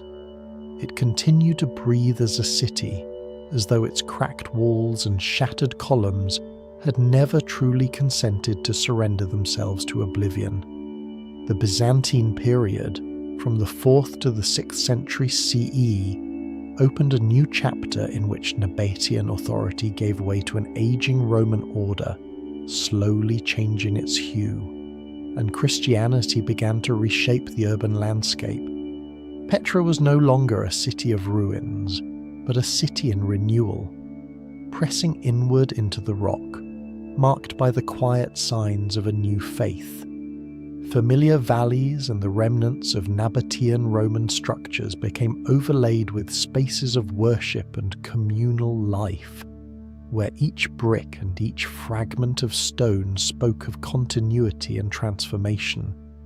The Petra Church, unearthed in 1992, stands as living testimony, a tripartite basilica raised around 450 CE, scarred by fire around 600 CE, yet preserving the imprint of a city that never abandoned its urban existence.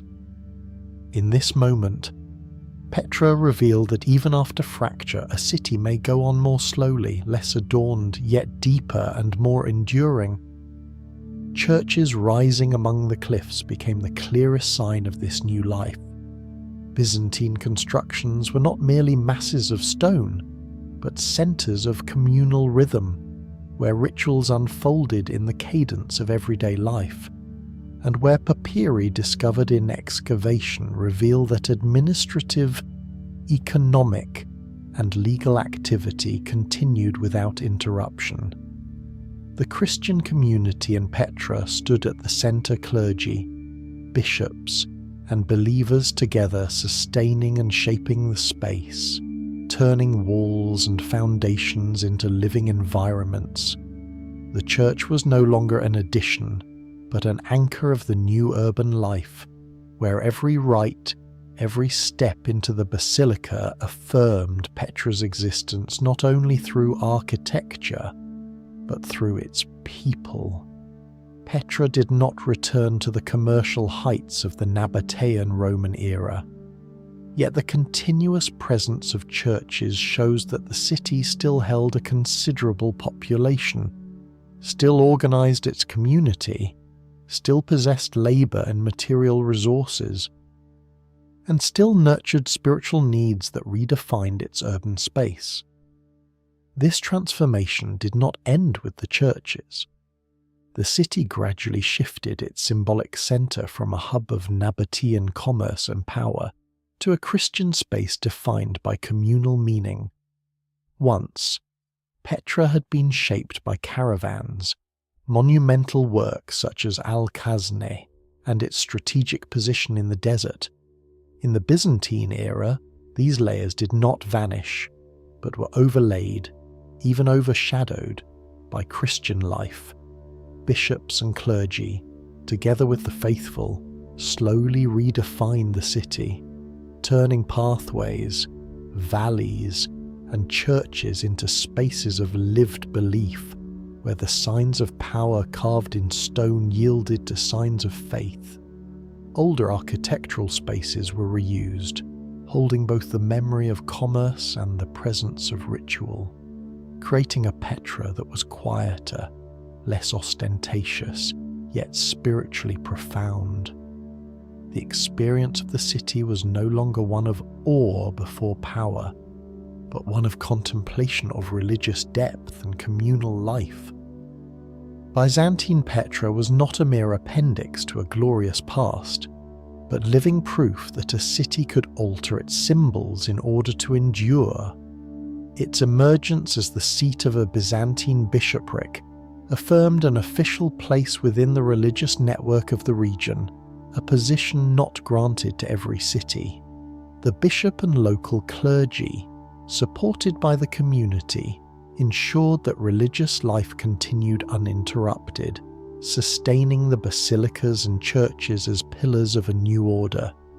Petra entered the Byzantine world not as a marginal settlement, but as a city still structured, still purposeful, still organised, though no longer wielding Nabataean power or the brilliance of caravan trade. It revealed Petra's capacity for adaptation and resilience, a city that did not only flourish in prosperity, but knew how to reshape itself in a changing world. The culmination of this chapter lies in the recognition of Petra's second life. After the upheavals of the 4th century, the city endured more slowly, more quietly, less adorned, yet more deeply imbued with religion and spirit. Churches, papyri, the role of the bishopric, and Byzantine remains together demonstrate that Petra did not merely persist, but transformed, entering another mode of existence in which life was no longer driven by trade, but by community and belief. From a historical perspective, the Byzantine period cannot be reduced to a footnote of decline. It stands as evidence of the city's endurance and its ability to change form across the long arc of its existence.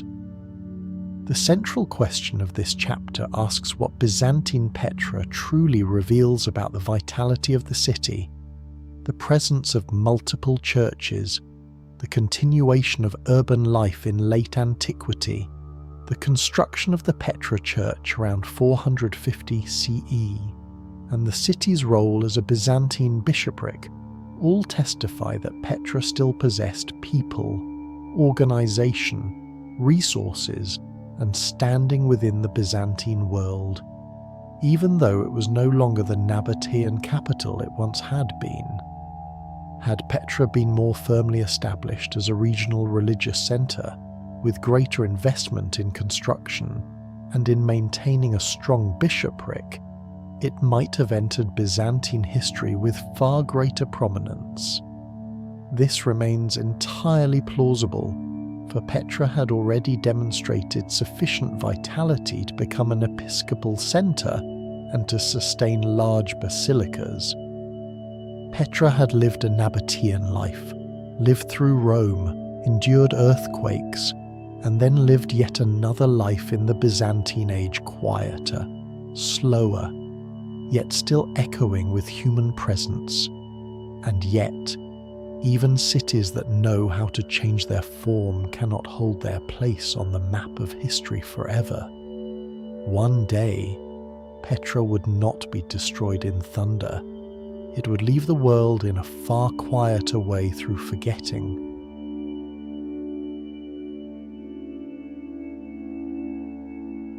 From the 7th century onward, Petra began to withdraw from the centre of power and trade, not in a sudden moment, but across generations, step by step, like water receding from a shore and leaving behind faint traces that slowly fade. The city remained within the sandstone valleys of southern Jordan, yet its rhythm had changed. Pathways once crowded with merchants, caravans bearing luxury goods, markets, and sacred spaces grew increasingly empty.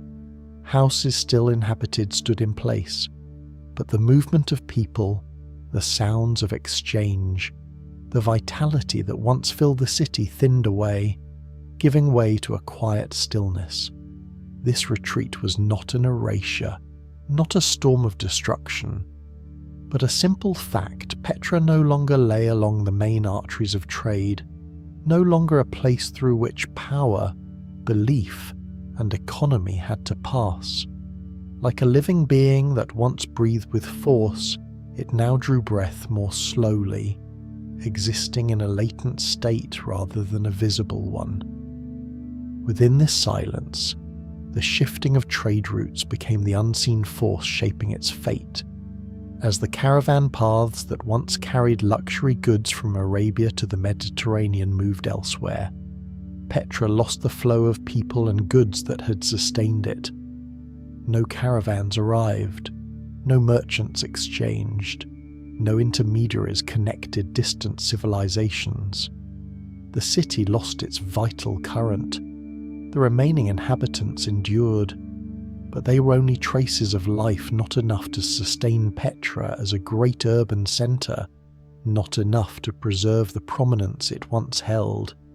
This change in trade occurred quietly, without drums or fire, only through the absence of people, tents, and the precious cargo that had once brought life to the city. It was a loss without noise, yet one that weakened Petra more deeply than any war might have done. Yet the loss of trade alone could not remove a city from history. Petra bore within it the wounds of its past, fractures accumulated through earthquakes. The seismic event of 363 left its mark upon foundations and water systems, but the great earthquake of 551 seems to have brought an end to significant activity. The combined weight of shifting trade routes, physical damage from earthquakes, the weakening of urban infrastructure, and a diminished political role within a changing regional order made it difficult for the city to sustain its former scale. A desert city that had once depended upon a delicate balance of water, stone, trade, and social organization did not collapse in a single night, but slowly thinned across generations, like a voice fading in an empty chamber, each note disappearing until only silence remained. The surviving community prolonged Petra's breath in quiet persistence, while nature through earthquakes and a harsh climate continued its silent pressure. And the broader currents of history placed Petra beyond the centre of attention. The city did not fall with cries, but withdrew, becoming a quiet story turned into memory. The gradual decline of Petra was not an obliteration by desert or invasion, but a slipping away from the main currents of the world. The sounds of commerce faded, public spaces lost their function, the population dwindled, and the city became a place of memory rather than motion. Its stone facades, valleys, and structures remained. Yet that very persistence made the absence of people all the more visible. Petra left the map of living trade before it left the memory of the outside world, undergoing a slow but profound loss, silent, yet enduring in its effects. Time moved through every corner, laying upon the stone a particular stillness. The climax of this phase lies not in a single event, but in the contrast of history. Petra had once been a centre of exchange, a capital of power, a meeting place of goods, belief, and people within the narrow gorge of the Sikh that left travellers in awe. In the early Islamic period and the centuries that followed, the city became a backwater community, where the remaining traces of habitation sustained only a faint life, and the scattered activities of Crusader forces in the 12th century merely proved that Petra was not entirely empty, yet it had clearly lost its central place. The city became a heritage asleep within stone, materially present yet nearly absent from the wider memory of the world, waiting for a moment when it would be seen again. The central question of this phase is no longer why Petra declined, but how it disappeared so quietly. It diminished through shifting trade routes, major earthquakes, and broader regional transformations. By the early Islamic period, it no longer functioned as a central urban hub. This decline unfolded slowly, stripping away layers of vitality across generations, turning Petra into a lost city in a particular sense not vanished from the physical map, but slipped from the main currents of the world. Had Petra not been abandoned, had it remained continuously inhabited, the modern world might have known it as a living historical city rather than a lost one veiled in legend. It is precisely this long forgetting that gives Petra much of its modern fascination. Petra did not die in noise. It withdrew in silence from trade, from power, and from the broader memory of the world. Across centuries, the stone remained, while people ceased to speak its name. Then, in the early 19th century, a Swiss traveller heard of a city thought lost and chose to seek it out, awakening Petra from its long sleep within history.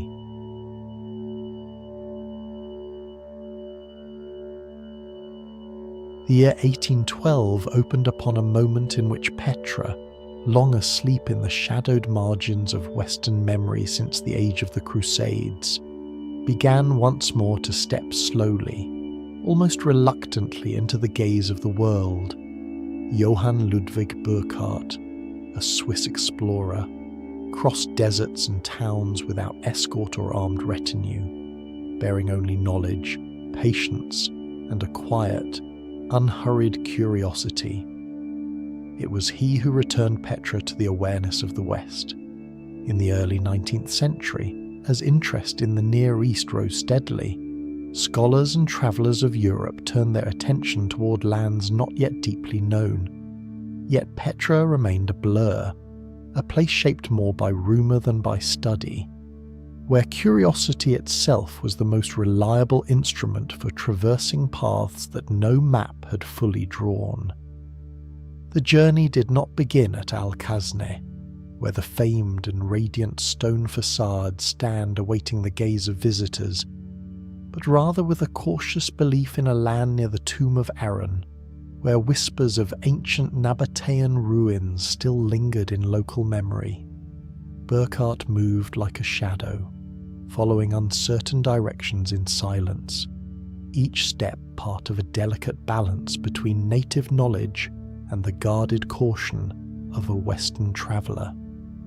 Here, every misstep might invite danger, and every gesture had to fall in rhythm with unspoken rules. To reach Petra in such a world required more than maps or curiosity. It required another identity, taking the name Sheikh Ibrahim ibn Abdallah, learning the customs, shaping his tongue to the language, and understanding the faith of the land. He became part of the world he traversed.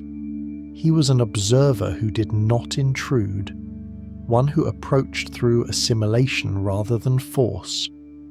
This understanding allowed him not only to pass through perilous routes, but to recognize Petra itself, a place that, to the wider West, was still no more than a name carried in tales, bound to myth and silent desert.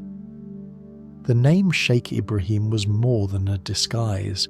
It was a bridge between local knowledge and emerging modern awareness. Through it, Burckhardt listened to stories, to fragments of guidance, to faint and uncertain indications of ruins. In that quiet merging, a detail seemingly trivial, a goat, and a vow made at the tomb of Aaron opened the path toward the forgotten city, where all traces of Nabataean presence had long been veiled by time and sand. The road through Aaron's tomb was a trial of intellect and subtlety, where trust in local tradition became the means to pass through suspicion. Burckhardt persuaded his guide that he had come to offer sacrifice, an act in keeping with custom, avoiding any suspicion of treasure-seeking. The guide and the local community became unseen yet decisive figures, leading him through narrow passages into the intricate network of stone mountains and valleys that form Petra. On August 22nd, 1812, his steps carried him into a place that had until then lived only in legend and rumour, the first step toward a sleeping city. The moment of recognition bore no likeness to later excavations. There were no crowds, no laughter, no ringing of tools against stone. Burckhardt walked through narrow paths, standing before structures carved whole and silent, sensing that he beheld a monument time itself had nearly erased from the world's memory. The city was not seized nor extracted, but approached in stillness and awareness, its beauty and grandeur revealed not through noise, but through the silence of stone and desert. From that moment, Petra entered modern knowledge, though not yet as an object of immediate excavation. After Burckhardt, it emerged gradually into imagination, narrative, and scholarly observation. Scholars, artists, travellers, and eventually archaeologists extended those first steps, recording images, surveying structures, and placing Petra within a disciplined framework of study. In this way, the city came to be understood not merely as a lost wonder, but as a complex society, its political and economic history, its mastery of water, and its rich religious life, where Burckhardt's notes became the point of departure for knowledge tested and expanded. Petra had been opened by Burckhardt. What followed drawings, records, studies transformed it from a desert legend into grounded knowledge. Had he failed? Had he lacked language, patience, or the ability to blend into the world around him? Petra might have remained asleep within myth for decades more, awaiting another who might lift the veil of forgetting and restore it to the world's awareness. Burckhardt did not return Petra through the noise of triumph. He opened only a narrow fissure in the curtain of oblivion, through which light entered slowly until the world began to look again. Through drawings, writings, and later excavations, Petra passed from rumour to symbol, from forgotten city to studied heritage, from that quiet moment of recognition to the living rhythm of modern archaeological knowledge, where its story is no longer merely one of rediscovery, but of inheritance, a testament to a single, modest yet profound decision that altered the perception of an entire world.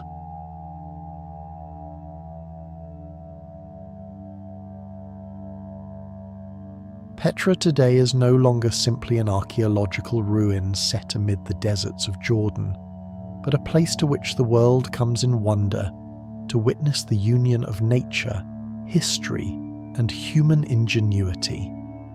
From the late 20th century onward, Petra has stood as a global archaeological emblem, its value widely recognized and deeply imprinted upon the memory of humankind.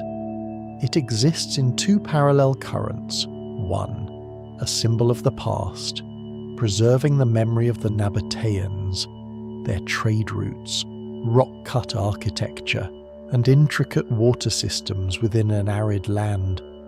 The other, a living and fragile heritage, subject to constant pressure from nature, water, weathering, and the immense flow of visitors. Its expanse is not confined to Petra Archaeological Park alone, but extends across an entire cultural landscape: valleys, sandstone cliffs, the sick, carved facades, ancient water channels, and the managed buffer zones of the present. Each element binds to the next like veins within a greater body, where architecture, terrain, and history merge into a single living entity. Petra is no longer a lost city nor a distant rumour. It is a destination that draws people from across the world, a place that still compels silence in those who stand before its beauty and depth of history. To become a heritage recognised by all, Petra required a defining moment, one in which its value passed beyond the borders of Jordan and entered the shared memory of humanity. On December 6, 1985, Petra was inscribed upon the World Heritage List of UNESCO, a symbolic turning point marking global recognition of its historical, cultural, and scientific value. This act did more than honour Petra, it placed it within a global framework of preservation, where its worth must be understood as part of the collective memory of humankind.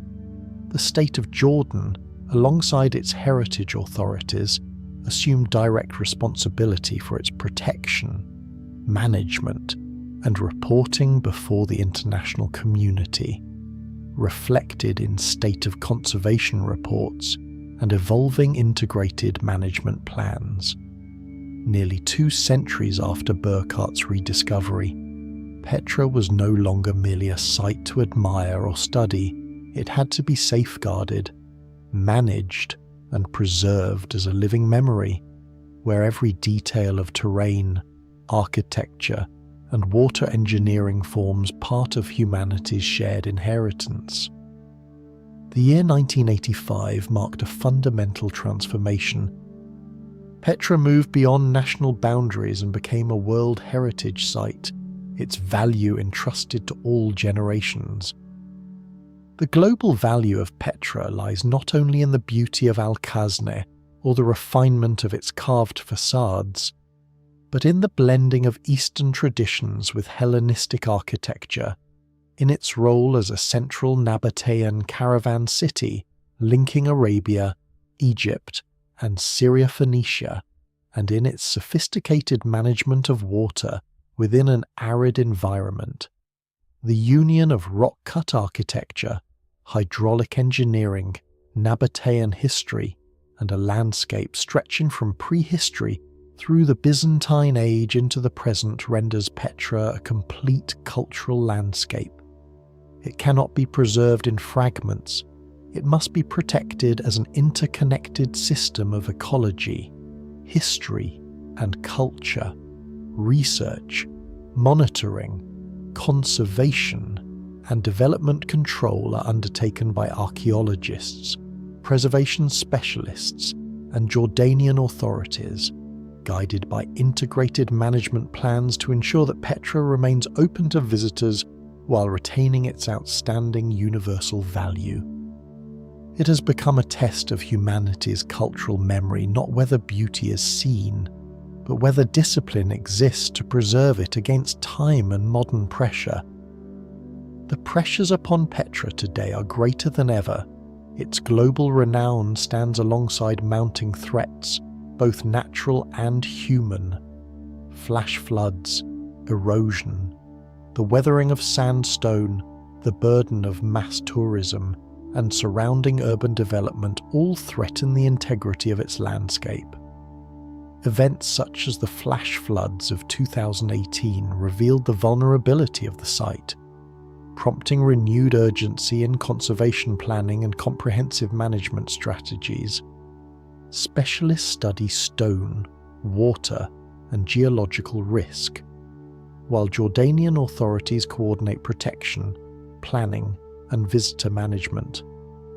The same global attention that sustains Petra in human imagination also intensifies the physical strain upon it. The more it is seen, the more carefully it must be controlled.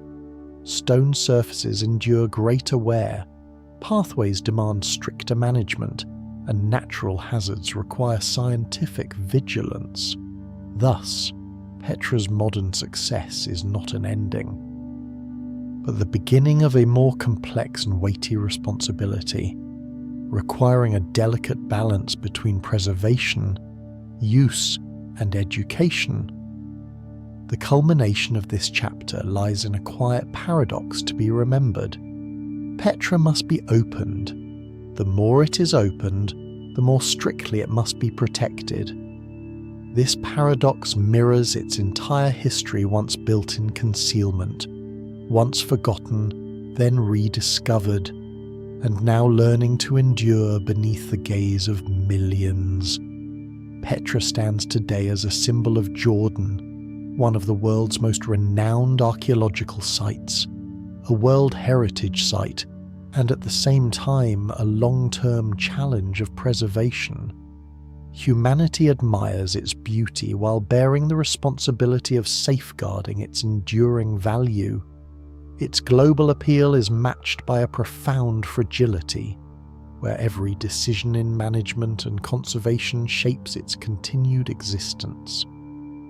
The central question of Petra's modern legacy no longer belongs to the ancient Nabataeans, it belongs to us. Inscribed by UNESCO in 1985 and held as a heritage of global significance, its value lies beyond visual splendor.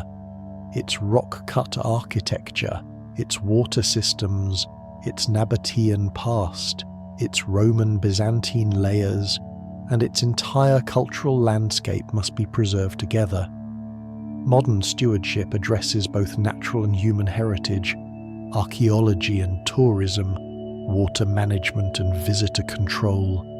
Should Petra one day fade not through oblivion, but through erosion, time, and modern pressure, the loss would not belong to Jordan alone, but to the shared cultural memory of the world. It would stand as a reminder of the fragility of the most precious legacies humanity has ever shaped. Petra was carved into stone to endure within the desert. It was forgotten, then found again, then called by name across the world. Now, after more than 2,000 years, the final question no longer belongs to those who built it. It belongs to us. Whether a city that has survived stone, empire, earthquake, and oblivion can endure the age of the modern world. Its existence today is not only proof of ancestral ingenuity, but a test of discipline, perception, and responsibility in those who inherit it. It reminds us that heritage, however powerful or beautiful, remains fragile before nature and humankind, and that its preservation rests, always, in the awareness, knowledge, and actions of those who come after.